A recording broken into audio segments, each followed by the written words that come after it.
Today we got a little bit of a new project here. Something just arrived in the mail, actually by FedEx, and something that I always wanted to do with this car. Really love the Model 3, love the look, always did. But the one thing I never loved about it is the stance. As you can see, the stock 18s are set in a fair amount.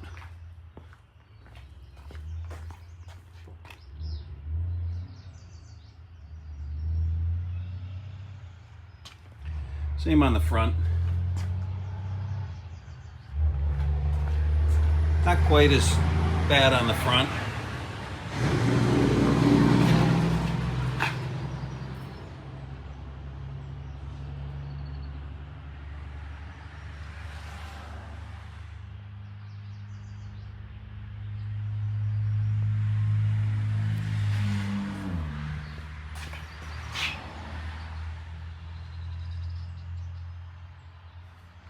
So, I've done spacers on many of my cars in the past, and I just think this car looks so good that it just really needs some stance. So really wanted to put some spacers on. And as you guys will probably find, many YouTube videos out there, most guys are going with 15 millimeters on the front, 20 millimeters on the rear. I went with T-Sportline. Price is pretty good. These are the 20 millimeters, so these are going to go on the back. And they're packaged nicely here. Get one to pop out of there. All right, here we go. The 20 millimeter. And then the other box is the 15 millimeter for the fronts.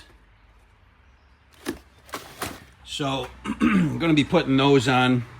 Obviously, these are thick enough that they come with their own studs. So that's one reason I didn't want to go with the really thinner, anything thinner than a 15 millimeter. You have to use the original studs, and you have to put longer studs on the car then, because it doesn't have this kind of a dual stud setup where this comes with its own studs, and then the original studs go through the holes, obviously. Let's get the pucks out too. Let's see here. Open frunk.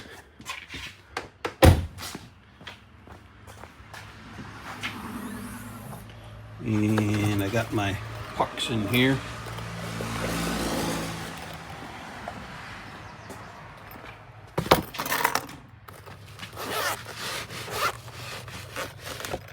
Nice little kit.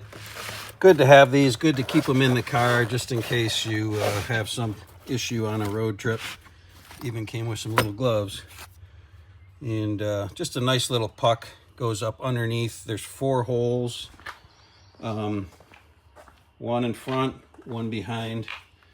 Might even be able to show you. Let's see here. There.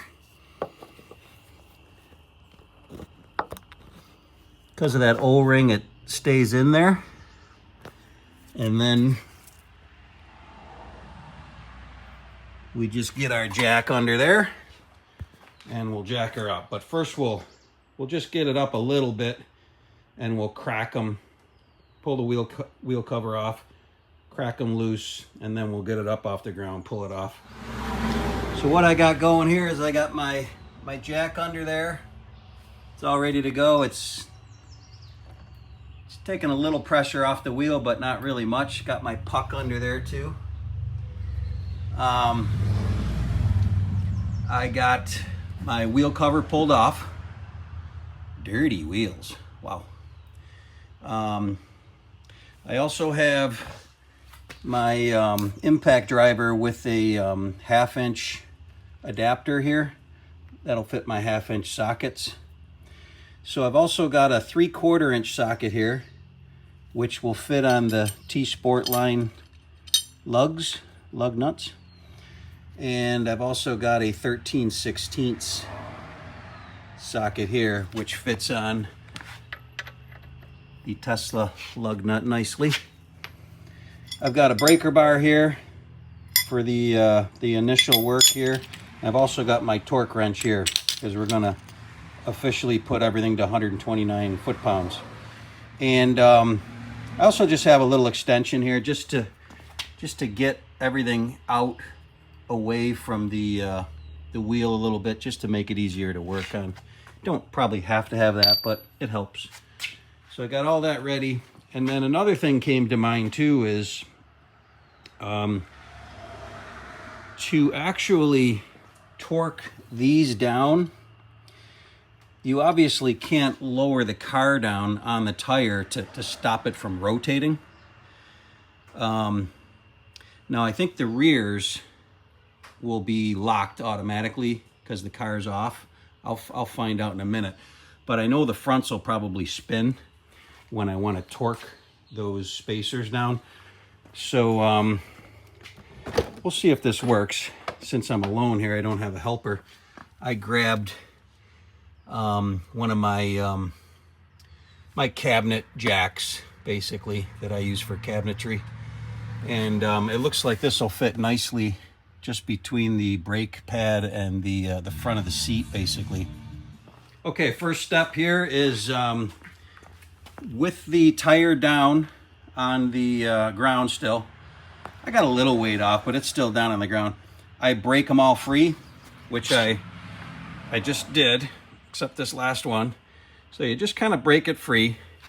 And then what we're gonna do is we're gonna get that tire up off the ground.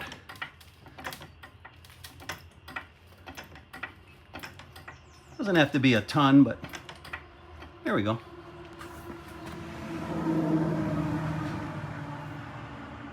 Just an inch or so off the ground, that's all you really need.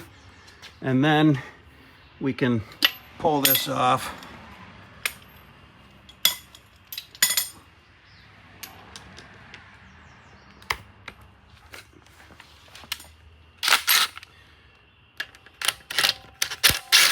And I can just start zipping these off.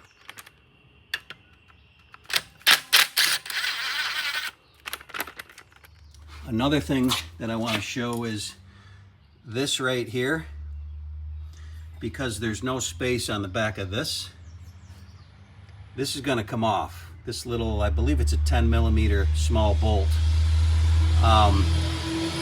This 10mm bolt, all that does is just hold this in place while the wheel's off. So really, once the wheel's on, this can't go anywhere. This whole hub and rotor, basically. But this has to come off because there's no space behind here.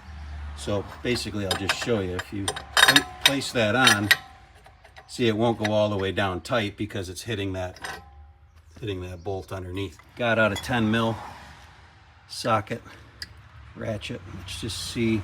Oh yeah, it's not even tight. And it is a 10mm apparently.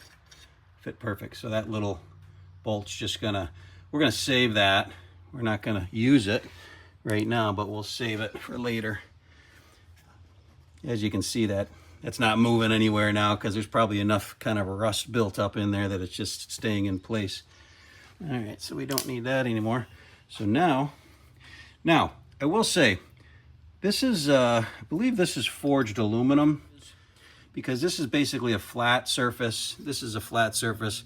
And once you bolt these on there, you're probably gonna get some corrosion in between the two.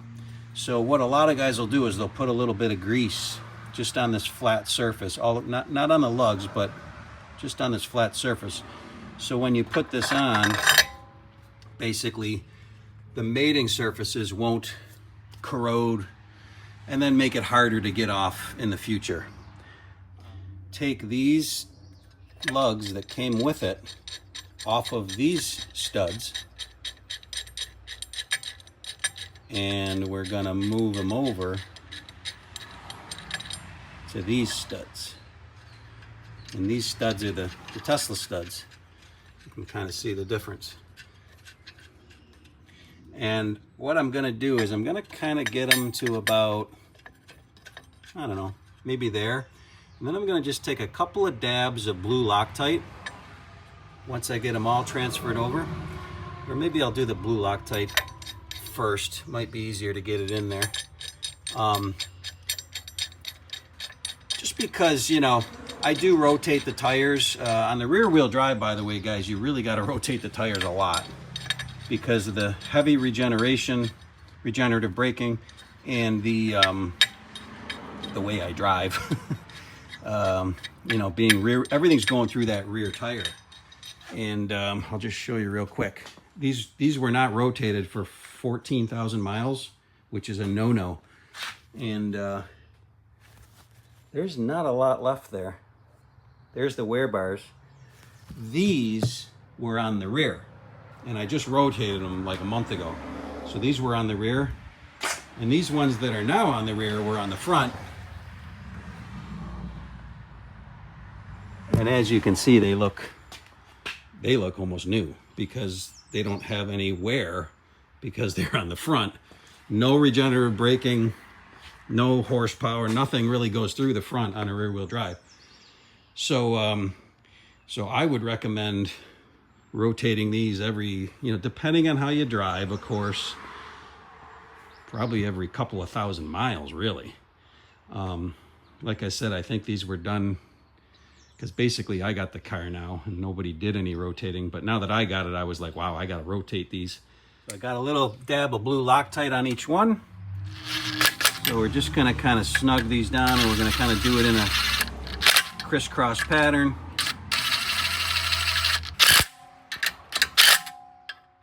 I got that, just pressing against the seat. And as soon as I pressed the brake pedal, it went into my profile and basically started the car, which I was kind of surprised it did that because I don't have the app open. Anyways, that should, oh yeah, that wheel's not turning, so now I can start torquing these down. Just torqued it to 129, and yeah, you got to lay into it. And that's about a 18-inch, I would say. Yeah, that's probably about an 18-inch torque wrench. So you got to lay into it pretty damn good. And it was really nice doing it in steps. So I started with the 70, and then I went to 100, and then I went to 129. She's all torqued down, and she's off the jack. Just gonna pop the wheel cover back on. This one is all done now. I'll do some shots in a minute here once we get all other three done, and then we'll have a good look at what it looks like overall. Okay, got her all done. Really a very simple job to do, guys. So I can instantly see much fatter looking back end. That's the look I really wanted. Now let's see, do the same thing as we did before here. There you go. Now it's much more flush.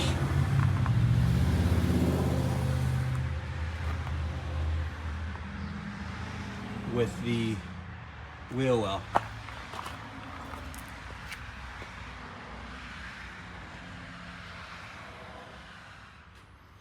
Yeah, that 20 millimeter I would say is perfect in the back, and then that 15 in the front looks really nice. I think that looks pretty damn good.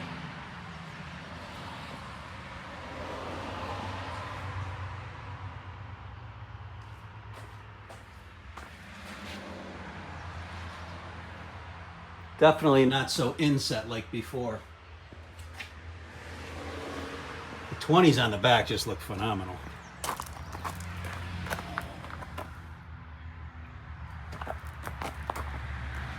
And when you get like back here, that's where it really looks good, because it just has the right stance now.